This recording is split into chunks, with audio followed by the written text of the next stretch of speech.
회당에서 나와 곧 야고보와 요한과 함께 시몬과 안드레의 집에 들어가시니 시몬의 장모가 열병으로 누워 있는지라 사람들이 곧 그 여자에 대하여 예수께 여짜온대 나아가사 그 손을 잡아 일으키시니 열병이 떠나고 여자가 그들에게 수종드니라. 저물어 해질 때에 모든 병자와 귀신 들린 자를 예수께 데려오니 온 동네가 그 문 앞에 모였더라. 예수께서 각종 병이 든 많은 사람을 고치시며 많은 귀신을 내쫓으시되 귀신이 자기를 알므로 그 말하는 것을 허락하지 아니하시니라. 아멘. 자, 오늘은 마가복음 강의 5번째 시간. 자, 같이 한번 읽어볼까요? 자, 시작. 네, 열불나는 사명의 길이라는 제목으로 하나님 말씀 함께 나누도록 하겠습니다. 아마 신앙을 가진 수많은 부모님들이 공통적으로 가지고 있는 바람이 한 가지 있다면은 우리 자녀들이 내가 믿고 있는 하나님을 같이 함께 믿는 것, 이러한 소망들 다들 가지고 계실 거예요. 그렇지 않나요? 아마 다들 그러실 거예요.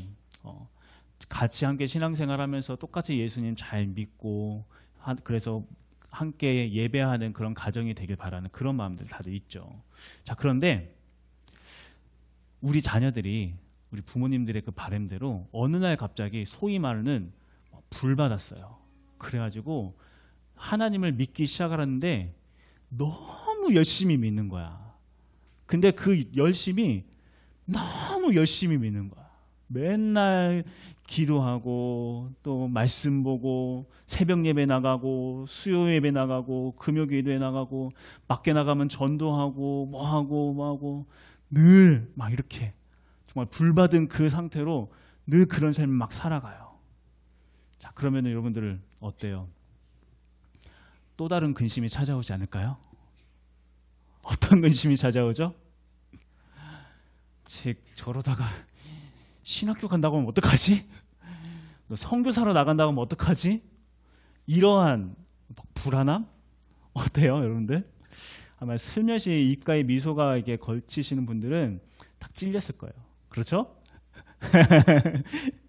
네, 아멘까지 나왔습니다. 자, 이렇게 하나님 앞에 헌신되는 삶을 살아가는 거, 뭐 신학교를 가든 뭐 선교사로의 길을 가든지 이런 길을 가라고 하면은 그런 자식을 둔 부모의 입장에서는 마음이 정말 좀 이렇게 뭔가 좀 불안하기도 하고 걱정되기도 하고 막 그럴 거예요. 왜 걱정될까요? 왜? 그 길을 걷는다는 게 쉬운 길이 아니니까. 그러니까 고생할 게 뻔히 보이니까 아마 그런 마음이 부모된 입장에서 아마 그런 마음이 들 거예요. 그래서 아마 우리 부모님들이 진짜 바라는 마음은 뭐냐면은 신앙생활을 정말 잘 하되 너무 잘하지는 말고 적당히 잘하는 그러한 우리의 자녀들이 되었으면 얼마나 좋을까라는 그런 소망을 다들 갖고 계시죠? 아닌가요? 실은 저도 그래요. 네, 저도 그래요. 저도. 그래도 우리가 정말 100번 양보해서 정말 하나님의 분명한 부르심이 있고 그리고 우리 자녀도 거기에 대한 뭔가 정말 분명한 확신이 있어서 반드시 그 길을 가겠다라고 하면은 걱정되는 마음은 있긴 하겠지만 결국에는 응원해주고 기꺼이 그 길을 보내주게 될 거예요. 왜냐하면 하나님을 향한 믿음이 그래도 있으니까. 하나님께서 책임지실 거라는 것에 대한 그 믿음이 있으니까 그래도 보낼 수 있지 않을까. 부담되니까 이런 얘기 그만할까요? 자, 그런데 이렇게 믿음이 있음에도 불구하고 우리 자녀가 그 길을 걸어간다고 하면은 뭔가 마음이 이게 쉽지 않은데 만일 믿지 않는 부모님이 신앙이 없어요. 그런데 그 자녀가 저는 목회자의 길을 가겠습니다. 선교사의 길을 가겠습니다. 주님께 헌신하는 삶을 살겠습니다. 이런 말을 하게 된다고 하면 그 믿지 않는 부모님은 어떨까요? 오늘 설교 제목처럼 열불이 날 거예요. 열불이. 열불을 넘어서 화병이 날지도 몰라요. 이제 오늘 우리가 함께 살펴보게 될 이 마가복음 말씀에서 바로 이러한 갑자기 예수님으로부터 부르심을 받아서 자기의 그 삶이 자기의 자녀가 완전히 다른 삶을 살겠다고 선언하는 그 모습 때문에 열불이 나서 몸져 누운 한 여인의 이야기가 이제 오늘 말씀 가운데 펼쳐지게 됩니다. 자, 우리 본문 말씀 한번 읽어볼게요. 본문 말씀. 자, 29절 말씀입니다. 읽어봅시다. 자, 시작.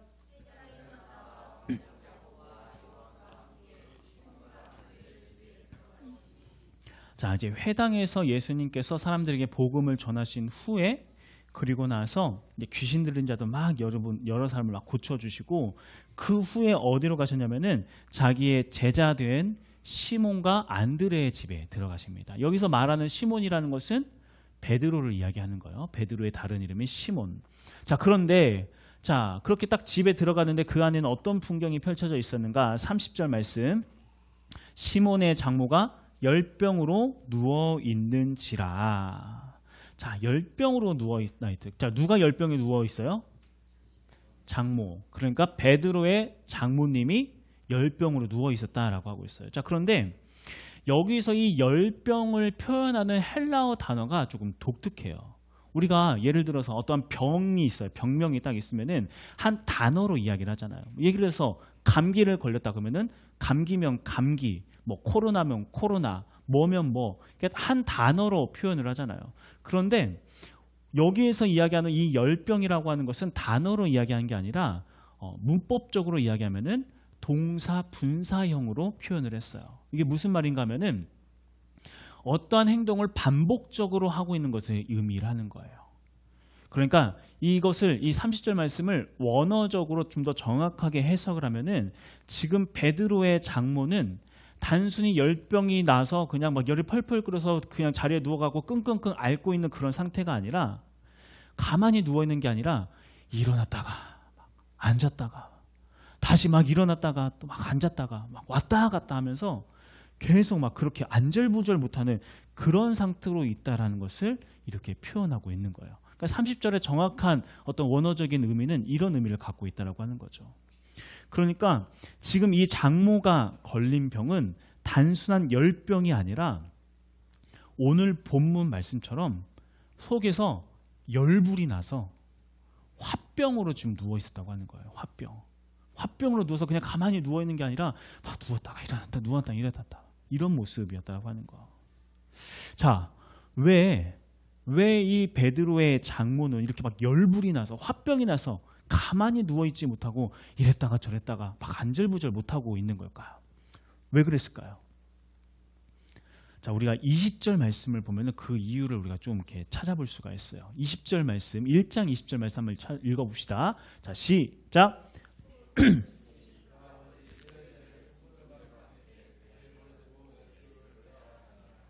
자, 지금 20절은 예수님께서 제자들을 부르시는 장면에 대해서 이야기를 하고 있는 거예요. 자, 그런데 말씀을 자세히 보면은 자, 예수님께서 제자들 딱 부르셨던 제자들이 자, 아버지 세베대와 세베대를 버려두고 또 무엇을 버렸다고 하고 있어요?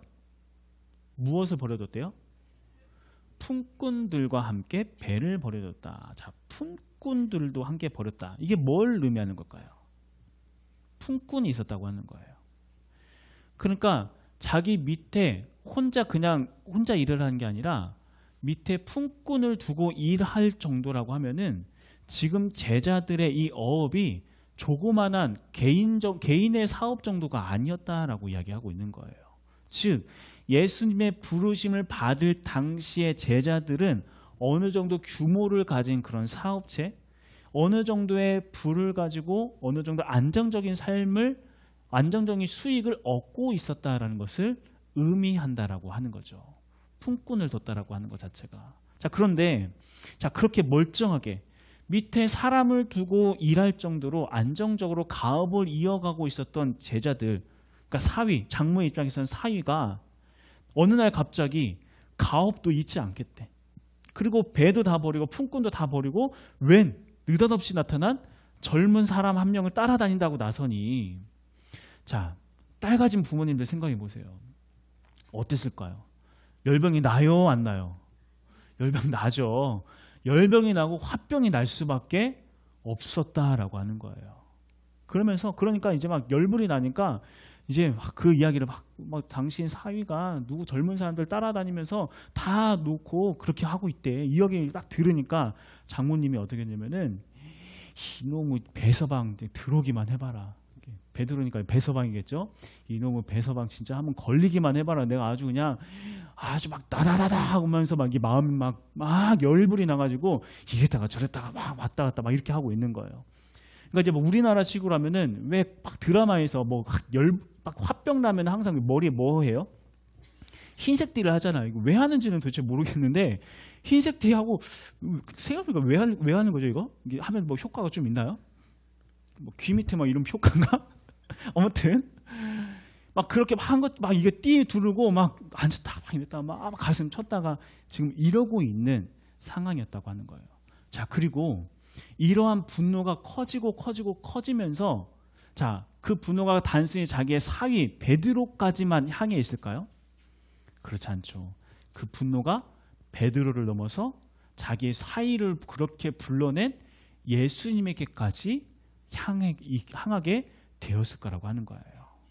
도대체 예수라는 자가 누구이기에 그렇게 일 열심히 하면서 자기 가정 잘 이끌고 잘 살던 내 사위를 꼬셔서 이렇게 이 가정이 다 사달이 나기나 했는지 예수님을 향한 분노까지 마음에서 일어나기 시작했다는 겁니다.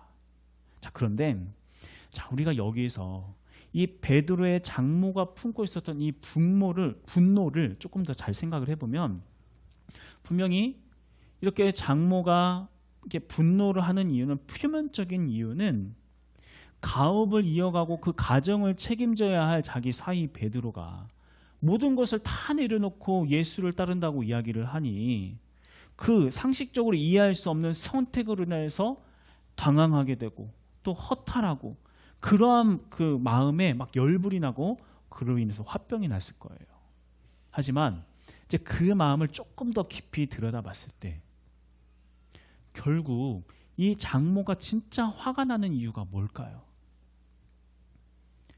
그래도 어부일 잘하면 먹고 사는 것에는 지장 없었을 텐데 이 정도의 규모, 이 정도의 사업장 잘 붙들고 있으면 앞으로 무난하게 잘 먹고 잘 살 수 있었을 것 같은데 그 모든 것들이 다 날아가 버렸다고 하는 거예요.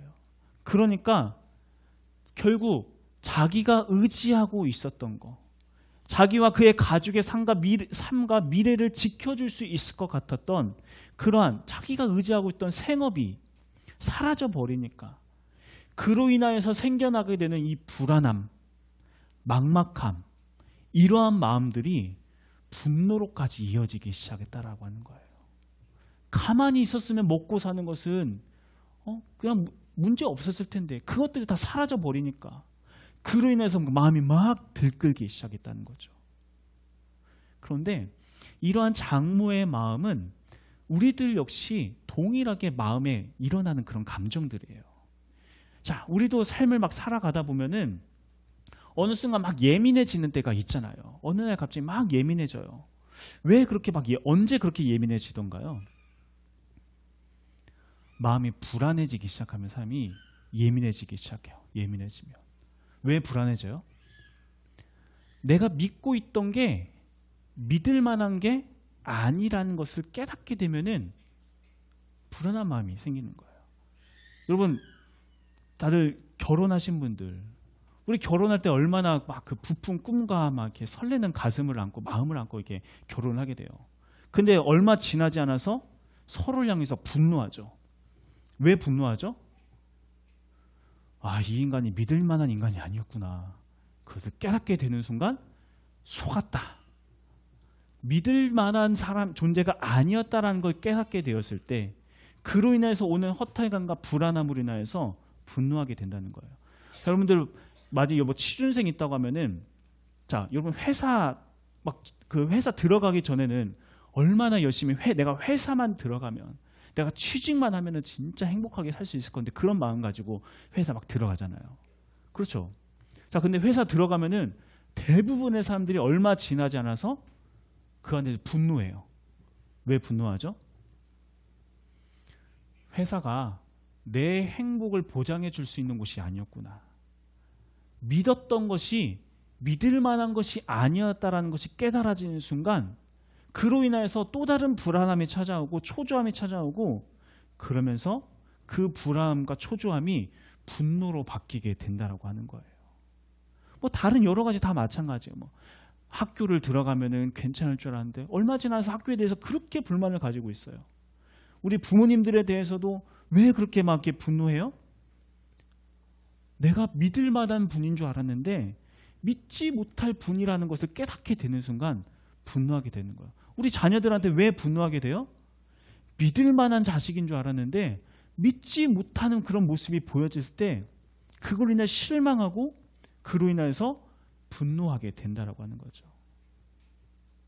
분명히 열심히 산다고 살고 있는데 내 삶은 전혀 바뀌는 것 같지가 않고, 삶의 문제는 여전히 내 앞을 가로막고 있고, 그래서 그 삶을 어떻게든 살아내기 위해서 그래도 내가 뭔가를 붙잡고 의지하면서 살아가고 있었는데 그러한 것들이 나를 지켜줄 수 없다라는 것을 알게 되었을 때, 그럼 어떻게 돼요? 스스로 자기를 지켜야 하잖아요. 스스로의 힘과 스스로의 어떤 능력으로 자기 자신을 지켜야 하잖아요. 그렇게 하루하루를 겨우겨우 견디면서 살아가다 보니 그렇게 현실을 살아내는 것에서 오는 이 벅참이 우리를 좌절하게 되고, 그 좌절감은 분노로 바뀌게 된다고 하는 거예요. 결국 내가 의지할 게 없다라고 하는 그 불안한 마음이 우리로 하여금 열불나게 하고 화병나게 한다라고 하는 겁니다. 자, 그런데 다시 말씀으로 돌아와서, 자, 그렇게 막연함 속에서 분노하고 있는 이 베드로의 장모에게 오늘 말씀을 보니까 누가 찾아가셨는가? 자, 29절 말씀을 우리 다시 한번 읽어봅시다. 29절. 자, 시작. 시몬과 안드레의 집에 들어가시니. 누가 그 집에 찾아가셨어요? 예수님이 찾아가셨어요. 특별히 우리가 여기서 주목해야 할 것이 한 가지 있는데, 예수님께서 어디에서 어디로 가셨다고 하고 있죠? 회당에서 나와서 시몬과 안드레의 집으로 들어가셨다. 즉, 이 말은 이렇게 공적인 예배의 장소에 계시던 예수님께서 한 가정으로, 그 불안함 속에서 화병 나 있는 여인이 있는 그 가정의 집으로 찾아 들어가셨다라고 이야기하고 있습니다. 자, 그래서 그곳에 그렇게 들어가셔서 그렇게 열불나는 그 화병 나 있는 그 장모에게 어떻게 하셨는가? 자, 31절 말씀 한번 볼게요. 31절. 자, 시작. 열병이 떠나고 여자가 그들에게 수종드니라. 자, 여기에서 예수님께서 크게 세 가지 동작을 하셨어요. 첫 번째는 나아가사, 그리고 두 번째 손을 잡아, 세 번째 일으키시니, 이 세 가지 동작을 하셨습니다. 자, 이 세 가지 동작에 대해서 설명을 할 텐데, 자, 설명하기 전에 우리 잠깐 다시 한번 어깨를 쭉 펴세요. 자, 쭉 펴세요. 자, 어깨 좀 돌리시고, 자, 혈액순환 잘 되게. 자, 집중. 자, 이제 이 세 가지에 대해서 설명을 좀 해드릴게요. 먼저 첫 번째, 나아가셨다라고 하는 것은 원어상의 어떤 그 의미를 살피면은 가까이 접근하다, 가까이 가다, 이런 의미를 가지고 있습니다. 자, 이 말은, 자, 지금 이 베드로의 장모는 지금까지 예수님을 직접적으로 대면했던 적이 있었을까요? 없었을까요? 없었어요. 이 여인은 늘 다른 사람이 하는 말을 통해서 예수님이 누구인지 간접적으로 알고 있었어요. 자, 그런데 이렇게 예수님을 간접적으로 들어서 알게 되면은 예수님에 대해서 반드시 오해하게 되고 적대할 수밖에 없어요. 왜냐하면 예수님께서 말씀하시는 것은 늘 우리의 상식 밖의 것들을 이야기하시고 우리의 상식 밖의 것들을 요구하시는 것 같거든요. 그러니까 베드로 같은 경우도 그렇잖아요. 지금 겉으로만 보면은 예수님께서 지금 멀쩡히 일 성실하게 잘하고 있는 그 제자들, 베드로의 마음을 어떻게 흔들어서 한 가정을 거의 무너뜨릴 듯한 그 위기 가운데로 몰고 가는 것처럼 보이는 그 장본인이 예수님처럼 보이는 거예요. 그러니까 부르시는 분이 어떤 분인지 정확히 알지 못하니까 예수님이 그러한 분으로 느껴질 수밖에 없었다라고 하는 거죠. 자, 그렇게 다른 사람을 통해 전해 들은 예수님만을 알고 그 예수님에 대해서 분노를 품고 있었던 장모에게 지금 예수님께서 어떻게 하셨다? 가까이 접근하셨다. 예수님과 직접적인 만남이 딱 이루어진 거예요. 자, 그 후에 뭘 하셨는가? 손을 잡아라고 하고 있죠. 손을 잡아. 여기서 잡아라고 하는 것은 헬라어로 크라테오라는 단어를 사용했는데 이 크라테오의 어원이 크로토스라고 하는 단어예요. 크로토스가 무슨 뜻이냐면은 권능, 통치라는 의미를 가지고 있습니다. 즉 예수님께서 그 몸져 누워있는 그 여인을, 화병으로 누워있는 그 여인을 권능으로 붙잡으셨다라고 이야기하고 있는 거예요. 자, 그리고 마지막 동작, 일으키시니. 이 말이 특히나 더 중요한데 이건 헬라어로 에게이로라는 단어를 사용해요. 에게이로. 그런데 이 단어가 언제 사용되냐면은 죽음에서 일어나는 경우. 그게 뭐예요? 부활을 상징할 때, 부활을 설명할 때 사용하는 단어가 바로 에게이오라고 하는 단어입니다. 자, 그러니까 이거 모든 것들을 다 종합하면은 지금 예수님께서는 그냥 단순히 베드로 장모의 몸을 만지셔서 치유하셨다라는 그런 의미를 넘어서 예수님께서 그녀를 직접 만나시고 하늘의 그 권능으로 그녀를 완전히 붙드신 후에 그렇게 의지할 것이 없어졌다는 이유로 자기가 믿고 의지하고 의존하고 있었던 그 생업, 자기의 그 사위가 갖고 있던 생업이 없어졌다는 이유로 불안해하면서 조급해하면서 막막해하면서 그 막막함이 분노로 표출되어지고 있는 그 여인을 완전히 붙드시면서 그렇게 세상의 가치관에 누워져 있고 세상의 가치관에 붙들려 있었던 그녀를 부활해서 죽음에서 일으키듯이 그녀를 완전히 일으켜 세우셨다. 이렇게 말씀하고 있다라고 하는 거예요. 자, 그리고 그렇게 예수님을 직접 만나고 그 권능의 붙들림을 받은 그 여인, 그 다음에 무엇을 하였는가? 31절 말씀 다시 한번 봅시다. 31절 1절. 자, 시작.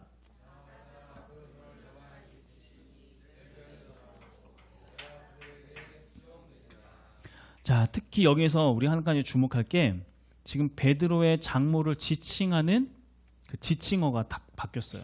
뭐라고 하고 있어요?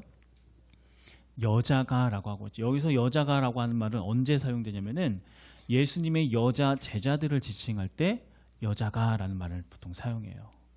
이 말은 즉슨 이 장모가 예수님을 향하여 분노를 품고 있었던 이 장모가 예수님을 만나고 그분께 붙들림을 받았더니 뭐가 되었다? 예수님의 제자가 되었다. 그리고 그들에게 수종드니라. 여기서 수종드니라고 하는 것도 디아코네오라고 하는 단어를 사용했는데 우리가 교회에서 이렇게 서로 이렇게 많이 부르는 어떠한 것 중에 하나가 집사님이라고 하잖아요. 집사라는 말이 바로 여기서 나왔어요. 즉 예수님의 가장 가까운 곳에서 예수님을 섬기고 예수님의 수중을 드는, 어쩌면은 자기 사위 베드로보다도 더 열정적으로 예수님의 수종을 드는 그런 제자가 되었다라고 이야기하는 거죠. 그러니까 자기 사위 베드로가 어부일 그만두고 예수님을 쫓기 시작했다는 그 말로 인하여서 열병이 나서 화병으로 누워 있었던 그녀가 자기의 삶에 찾아오신 예수님을 만나고 그 예수님이 누구인지를 깨닫고 진정으로 그분을 의지하기 시작할 때, 그 손에 붙들림을 받아서 그 삶의 인도함을 받기 시작했을 때 이제는 예수님의 바로 옆에 서서 예수님의 수종을 드는 집사가 되어서 새로운 인생을 살아가기 시작했다. 놀라운 변화가 이 안에 일어났다는 것을 지금 오늘 우리에게 말하고 있다고 하는 거예요. 자, 특히나 이제 그렇게 개인의 수종을 예수님의 수종을 듣던 이 여인의 변화로 또 무슨 일이 일어나게 되었는가? 우리 32절에서 34절 말씀입니다. 읽어봅시다. 시작.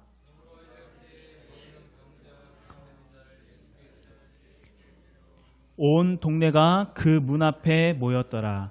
예수께서 각종 병이 든 많은 사람을 고치시며 많은 귀신을 내쫓으시되 귀신이 자기를 알므로 그 말하는 것을 허락하지 아니하시니라. 자, 그 마을 가운데 있었던 수많은 병자와 귀신 들린 자들, 악한 영에 사로잡힌 자들이 어디로 모였어요? 33절 말씀 보니까 온 동네가 그 문 앞에 모였더라. 여기서 말하는 문 앞이라고 하는 것은 단순히 대문을 이야기하는 것이 아니라 그 베드로의 가정 가운데 모이기 시작했다고 하는 거예요. 이게 뭘 의미하는 걸까요?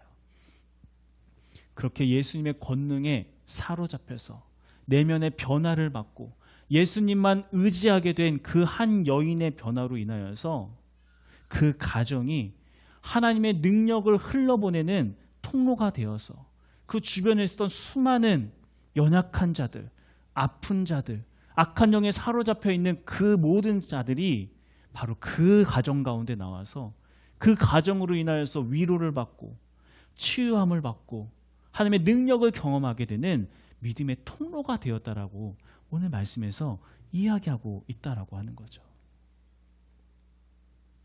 다시 우리들의 이야기로 돌아와서 말했던 것처럼 우리는 내가 의지할 게 없다라고 하는 생각이 드는 순간 극도로 불안해지고 그 불안함은 날카로움으로 분노로 표출하게 돼요. 스스로 내 인생 왜 이러냐, 열심히 산다고 살았는데 여전히 나는 의지할 게 하나도 없네, 나는 앞으로 어떻게 살아야 하는가, 그 막막함에 사로잡혀 있으니까 나오는 게 뭐밖에 없어요? 한숨, 슬픔, 괴로움, 분노. 그리고 그 분노를 또 다른 누군가에게 계속 쏟아낼 수밖에 없는 거예요. 나 이렇게 힘든데 왜 너는 편안한 거 같냐? 야, 나 이렇게 힘들어서 막 고민하고 있는데 왜 너는 괜찮은 거 같냐?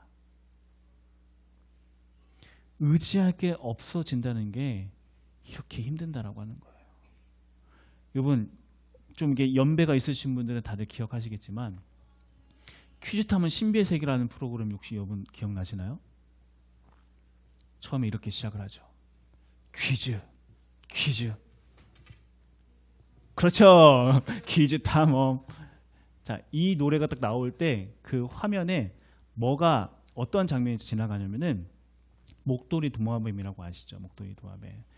이게 몸은 조그마한데 뭐 막 뛰어다닐 때나 이럴 때 막 목도리를 팍 펼치고 막 뛰어다니 막 이러면서 뛰어다니는 막 그런 목도리 도마뱀. 목도리 도마뱀이 왜 그렇게 날개를 이렇게 깃을 펼치는 줄 아세요? 겁나니까 그러는 거예요. 겁나니까. 여러분, 내 주변의 사람들이 왜 그렇게 화가 많은지 아세요? 겁나니까. 의지할 게 없으니까.